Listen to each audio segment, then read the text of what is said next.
Hello, Wilmington. My name is Glenn Brand, and I have the privilege and pleasure to serve as the superintendent of the Wilmington Public Schools. And welcome to this edition of Wildcat Corner. As always, this is an effort to try and bring timely information to our residents and our community members about some of the exciting work that's going on throughout our school system. And boy, this topic and this focus of our conversation today in this episode is incredibly exciting and really important for our community. And I'll get to our guests in just a second to introduce them to you, and it's a privilege to have them here as well. But just for those that may be sort of tuning into this conversation, this is about our school buildings. As many may be aware, our district currently operates 8 schools throughout the town to serve students pre-K through 12. That's a large number of buildings, and that's certainly sometimes a challenge for our operations, but more importantly is the age of our facilities. With the exception of the high school that was built in 2015 or opened its doors in 2015 and the middle school in 2000, we have 6 wonderful elementary schools that have had the opportunity to best serve and well serve our students here in the district. But they are aged, and they come with a lot of challenges, both in their operations as well as the ongoing maintenance of them. And with those 6 schools, we quickly recognized that we needed to really take some strides to try and provide improved teaching and learning conditions for our staff, as well as, of course, our students. As the superintendent of schools, I worked with the Board of Selectmen as well as the school committee to authorize the submission of an application to the Massachusetts School Building Authority back in 2020, just at the outset of the pandemic. And in the spring of 2020, we submitted 6 applications for those elementary schools, which essentially indicated to the Massachusetts School Building Authority that we were ready as a community to try and make improvements on those 6 schools. Despite the fact that they have served very well our students and our staff, it was time to look ahead, and those applications were just that. We had to designate a priority project, and that was the Wildwood School that was built in 1955. The MSBA at that time received an initial application of over 70 applications from communities throughout the Commonwealth of Massachusetts, and they recommended 30 to move on in the process, and Wilmington and the Wildwood specifically was one of those. And ultimately at the end, we were selected as one of 15. That's a huge honor and a huge opportunity for our community to move forward, and ultimately what the Massachusetts School Building Authority, or the MSBA, recognized was 3 things about Wilmington. We have tremendous need for assistance, given that we have 6 very outdated elementary schools. School consolidation, bringing together more schools together under one roof, not only makes sense for our situation here in Wilmington, but was also identified in the town's facilities master plan that was completed in 2018. And third, our community is a strong partner with the MSBA, given our recent experiences with the Wilmington High School that was also built as part of that project. We are at the beginning stages of the next phase of looking ahead for our future here in Wilmington, and it's with great excitement that I introduce to you 2 very important folks that are here helping our community move forward in this way. With that, pleasure to introduce to Wilmington Julie Leduc, who is here from SMMA as our Owner's Project Manager, as well as Vivian Varbedian, who's here as a resident and also, as you'll soon learn, an important part of this project. But with that, thank you both for being here. And Julie, could you, as sort of an introduction to Wilmington, tell our community a little bit about yourself and your work in the field, and could you maybe help our audience understand a little bit more about exactly what an Owner's Project Manager is? Absolutely. Thank you for having me today. I am a Massachusetts resident and a parent of 2 wonderful kids who are currently in the high school program on the South Shore. I started in this field a little under 10 years ago. I worked for a subcontractor, I worked for a contractor, and then stumbled into the owner's project management world, where we oversee the project on behalf of a town, a city, a municipality, a university. Back in the early 2000s, Massachusetts decided that any public project over $1.5 million required the oversight of an owner's project manager to help communities, towns, municipalities and universities manage their projects for them. So thank you for sharing that. In addition to that requirement, sounds like from the state's perspective, ultimately why does a town such as ours in a project like this need an owner's project manager? And could you share a little bit about how you were selected for this role? Absolutely. So in the early 2000s, the state of Massachusetts determined that any public project over $1.5 million requires professional oversight by an owner's project manager.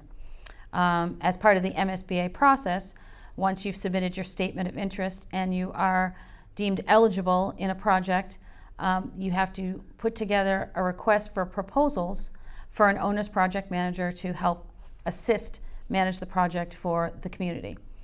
The town of Wilmington submitted to the Central Register, where my company reviewed it, submitted a proposal. We were shortlisted, and we interviewed with the selection committee for owner's project managers, where we were then selected by the town. Great. Well, thank you, Julie, and it is great to have you part of the project. I know I was a part of the selection committee, and we had great representation from town and school department in that process, and we're thrilled that you're here partnering with us. Thank you. And on that note, Vivian, welcome. Thank you for being here. It's a pleasure to have you here and have a chance to introduce you formally to the community of Wilmington as the vice chair of the Wildwood School Building Committee. For viewers, could you share a little bit about yourself and why you volunteered to be a part of this important project? Thank you, Dr. Brand. It's a pleasure to be here today. I'm excited for this project as a community member. I'm a resident of Wilmington, and once I noticed that the town of Wilmington will be pursuing an opportunity to examine our public schools and potentially consolidate and bring forward a new option to the community, I knew I needed to get involved. As a professional, I also work as an owner's project manager, so I'm very accustomed to the MSBA and to the processes, and wanted to make sure to lend my hand, and as well as how I can be of service to this community that I love dearly, and knowing secretly that my daughter will be going to this school as well. Great. Thanks for sharing that, and thank you for certainly for your commitment to this important project. Julie, I know in this show alone, for the few minutes that we've been here, we mentioned MSBA a number of times, again, the Massachusetts School Building Authority. But for those that might not know, could you share a little bit about what exactly that organization is all about? Sure. The Massachusetts School Building Authority is your partner in this project. They are also a funding source. So the MSBA helps communities like yours fund large capital projects related to school because they know that these communities can't afford them on their own. The way that the MSBA receives their money is 1 cent of the 6.25% sales tax goes into, we'll call it a bucket of money that the MSBA uses to help schools in need. So the town of Wilmington submitted their statement of interest, actually submitted 6 statements of interest for all of the elementary and intermediate schools in Wilmington. It happened that at that moment that the Wildwood School had an immediate need, and the MSBA granted you all permission to join their program. So within that program there are 8 modules, and they start from the very beginning, which is your eligibility period. That's after your statement of interest is put in, and the MSBA reviews it, they come out on site, they take a tour, and they officially invite you into their program. From there, we form the project team. You talked about how the OPM was hired. The design team is hired in a similar fashion, where it's a proposal that is submitted. They are interviewed with the MSBA participation, and the MSBA and the town choose who they feel will be the best designer for this project. We are fortunate to have Norrin Whittier as our designer on this project. They also did the high school, so they're familiar with the community, and they're happy to be back. From there, we do a feasibility study, and that feasibility study looks at all of the buildings that are submitted in the statement of interest. In this case, it is the Wildwood School, the Woburn Street, and the North Intermediate Schools. They go through an exhaustive list of things that need to be reviewed in the building, the site, the interior of the building, the mechanical systems, and all of those things. And from there, they create their schematic design. Now, schematic design is where we take conceptually what options we have for creating a new school. Now, the three options that were provided in the statement of interest are a pre-K school, a pre-K3 school, and a pre-K5 school. Right. So, having said that, we're not going to only have three options to show the community at the end of schematic design. We're going to have upwards of probably 18 options, 3 different sites, multiple layouts, multiple floors. So there'll be a lot of decision making that will need to be done by the community. Following that is when we go before town vote, and we tell the town how much the project is going to cost. We'll break that out at that point and let the town know how much the MSBA will contribute and how much the town will need to contribute. And we'll have to go before town meeting to do so. And once hopefully a successful vote happens, we move forward with design development of the documents, narrowing it down to one preferred option in which we hone and turn into what is going to be the future of this building. We continue forward to construction documents, and from there we go out to bid. And once we're out to bid, we start with our construction administration, we build the building, and move forward to closing out the project with the community. Well, thanks for sharing that. I mean, there's certainly a lot to the program, and I know I'm getting up to speed all the time on the modules as you describe it, and I think it's also occurring to me that for anyone in the community who really may wish to follow this project, they can. And even back to the selection of the design team, for example, everything related to this project is open to the public, including our meetings and including all of the presentations. So if there's someone sitting at home who wants to learn a little bit more about this, I'm reminded of the fact that by design, this is meant to be a very transparent process that is open to anyone in the community to learn more about. And it's also, with the layers of complications, also reminded me that it's great that we have professionals like yourself who are helping guide us in this important work. Speaking of that, Vivian, I'm sure you've had a chance in your professional life, your professional capacity, to work closely with many other communities on school projects. From your perspective, is there anything in common that Wilmington has with some of the other communities regarding the state of schools, and anything else unique about our situation? We do have a little bit of uniqueness. One, we have a great community that is very supportive. I've lived in other communities in the Massachusetts area, and this by far is one that is really camaraderie, where from our Christmas holidays, Santa parade to the 4th of July, there's a great sense of community and a great sense of belonging here, which I'm hoping that we will foster as this project goes forward. With that, as far as the uniqueness of the buildings, unfortunately, many of the Massachusetts school buildings around the districts are aging, but this gives us a rare opportunity in town to really examine the project, to really examine what is feasible for our town and for our student population. Right. We also do have a rare opportunity here to review the various options that Julie just outlined and select the one that meets the needs of this community. Every project in that respect is very unique and wants to represent the community it serves. Great, thank you. And just back to Julie, you were mentioning about funding from the Mass School Building Authority, and 1 cent on the taxation of state residents. You also mentioned a moment ago about the number of possibilities that this project has to explore, and just as a reminder for our community, because of this, and the Wildwood is the designated school, we are taking a very close look at this 3 schools on the north side of town, as we refer to them. But what kind of parameters are in place around funding? I mean, there's lots of work going into the possibilities of what this school could look like, but could you speak a little bit more about sort of the parameters that are necessary to help guide this project, and how big the school becomes or doesn't become, that kind of thing? Yeah, so the MSBA has standard guidelines, and we fill in, as part of the feasibility study, a space summary.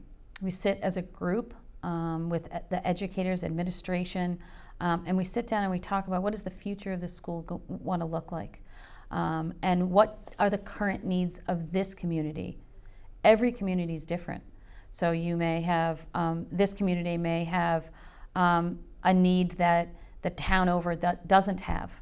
And the MSBA likes to consider all of those as options.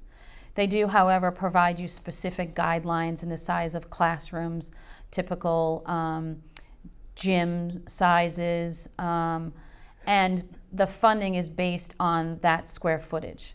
We like to try and stay within those guidelines, but there are some things that communities choose to want to expand on, things that are really important to them.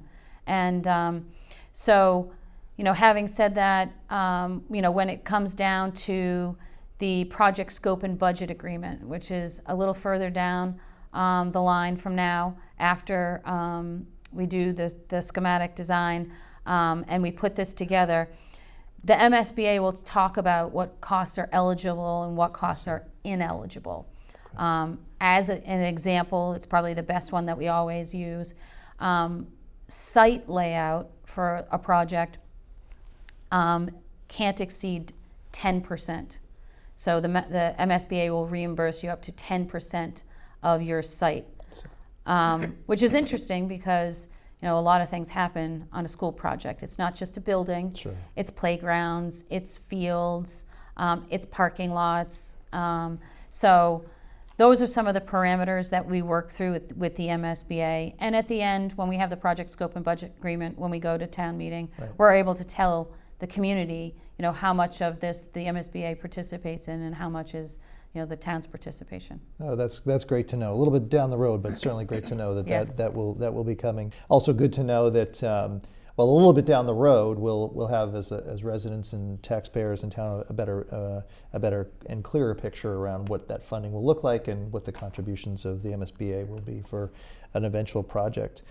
Lots of decisions clearly need to be made as we embark upon this important project. Vivian, could you share a little bit about who the governing body is for the project and which stakeholder groups are a part of that? Absolutely. It is truly a community project.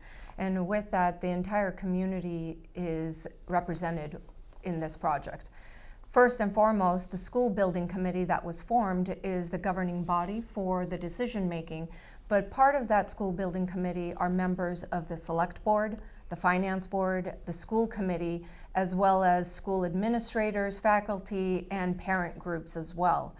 There's lots of volunteers that have dedicated their time and energy to make sure, as parents, they see the future of the schools in Wilmington come to a successful conclusion as well.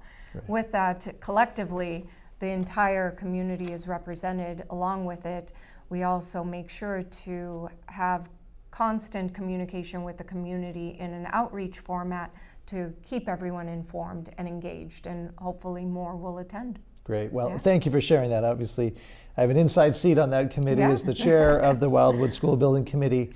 And as you mentioned, it's such a joy to have such representation across town. I forget the total membership, but I think we're upwards of in the mid-20s, and to look out over that group and to know that we really do have representation from all corners of the community it feels like a great place to be.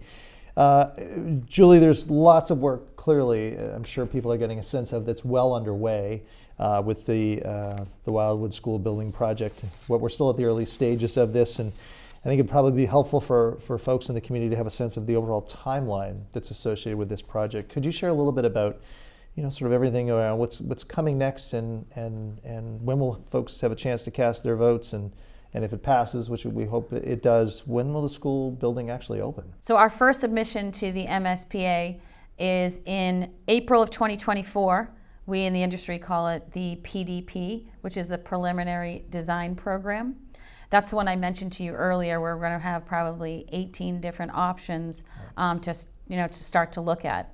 And then from there, August 2024, we should have that pared down to the next submission, which we in the industry call the PSR, which is the Preferred Schematic Report.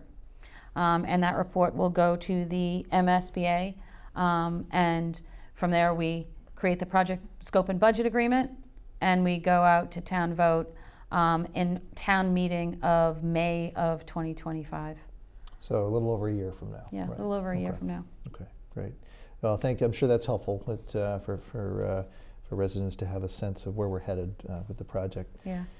So we're hopeful, of course, that town meeting vote will be supportive of what this project, still to be determined, will become. But Vivian, perhaps, I think it's a question maybe for yourself as a resident, but also in your capacity as a owner's project manager in your professional role. I'm sure I can speak for many of both staff and families, community members, when I say that there's a desperate hope and a recognition of need for this project to pass and to be successful. We recognize it's time to try and make important strides of improvement to support teaching and learning conditions for our elementary students. But can you maybe share with our viewers, in the worst case scenario, what happens if the town doesn't or can't support the project we put before them? Could you describe a little bit about what the implications of that might be? I don't even want to think about that, but knowing that that could be a possibility, in that instance, it would be a detriment to this community. I really do believe so, because then it would take us off of the list and the funding source that the MSBA has already granted us in admitting us into the program. And it would take us back out of the line and put us in the back. With that, we would have to do an evaluation internally in town to understand what went wrong. What is it that we couldn't deliver on as a school building committee, on what was it that the town's needs weren't met. With that, if we chose to go back into the program, we still can do so, but the feasibility and schematic portion of it would be funded through the town independently. The MSBA only accounts for one time for you to go through the process, so a second time would be on our dime. In addition, and in hopes that the second time would be successful. But I'm sending in positive energy. It will pass the first time around, and I know that the community will come together, as it always has, to support a project so monumental as this. Sure. Thank you for. It's a scenario we don't want to think about, but No. Certainly appreciate you providing a degree of understanding around that. We've talked throughout the last few moments around that this is a community project. It's one that maybe some are working hard at behind the scenes, which is very true. The fact is, of course, it is a project for the community of Wilmington and for the town of Wilmington, and we really do want this to be a community project. We want people to be excited about it, to support it, to buy into it, and understand how it has the potential to be an important part of our future. For either Vivian or Julie, could you share a little bit more with the viewers about how they can get involved in this school building project? Yeah, so most recently we had our first community forum, which we did virtually. It was a great way that we could invite as many people as possible in a really busy time of year. We did it in September, right after school had started, and it was challenging, for parents who are getting kids back to school. Sports were in session, and the running around. So we thought the best way that we could do that was do it virtually. We recorded it. It's also on the community, the page for the Wildwood School Building Project. So if anyone wants to look on that page, we can share that information. And we plan on doing more community forums throughout the project. We will obviously take this opportunity to, as the project progresses and we go from just a conceptual idea to the 18 to the one preferred, be able to go out in front of the community, whether it's at school gyms or a book fair or an ice cream social or the 4th of July. I don't think we'll make one for Santa though. Sorry, this year. But maybe next year. Santa already came and went. Okay, so those are opportunities that we'll be able to get the word out. You are welcome to attend. You're welcome to ask any questions. There is no question that should not be asked, because if you want to know it, my guess is that other people want to know it. Mm-hmm. So those are some really great ways that we can do that. We're also going to put together some literature that we will have displayed at the schools, especially during Christmas concerts or the end of the year activities. Maybe have a booth that is there. And if people want to volunteer as part of the project to stand at the booth to provide the information that we have, we would very much appreciate any assistance that the community wants to give. Great. Yeah. And with that, we have, as part of the school building committee, formed a communications and a public relations working group. Right. Now, granted, it's a working group, but the public is definitely encouraged to attend as well as participate in all of those events. I'm having the great fortune of being a part of that working group, as well as maybe taking lead on it to make sure that the community is well informed and the information is available. I highly, highly recommend all to attend all of those sessions, as well as be a voice and a member of the school building committee. Attend as many as you can and lend your input, especially during the community outreach, which the team led by Julie will take that information and make sure that the school represents us. Great. Well, thank you for sharing that, and lots of opportunities, clearly, it sounds like, for anyone in the community to become involved in this important project. Our elementary schools, 6 of them, have for a long time served this community very well. They have their challenges to support teaching and learning in the current time period, and I know, and I've come to learn, that they are very beloved schools. But as we sit here and think about the fact that the Wildwood is almost 70 years old, in fact, it's quite exciting to think about what we're working on here is truly helping to build the future for the next 50, 60, or 70 years of a new elementary school facility. I just want to echo some of the things that you shared about the fact that anyone, again, in the community who's interested in learning more about this can go to the website, and we've posted that on the screen here, off of the school district webpage, where you can gather as much information as you like around all of the presentations, the meeting agendas and minutes that we keep associated with this project. Thank you to the partnership and the great folks here at WCTV who are truly a great partner in helping us record and then post on their websites the meetings that we have, the various presentations. There's lots of ways to get information, and we urge you and hope that you'll take a few moments over the course of the next little while to become familiar with the project. Our town has done a great job maintaining our 6 elementary schools for many, many years, and I know they'll continue to do the same. But the time is upon us to look ahead to try and bring to our community a modern elementary school facility that's better equipped to meet the learning needs of our students and the ability to support our teachers to do their important work of teaching. So with all of that, thanks for your time. Vivian, Julie, thanks so much for being here today. Look forward to continuing to work with you on this important project in Wilmington. Until next time, thanks for watching.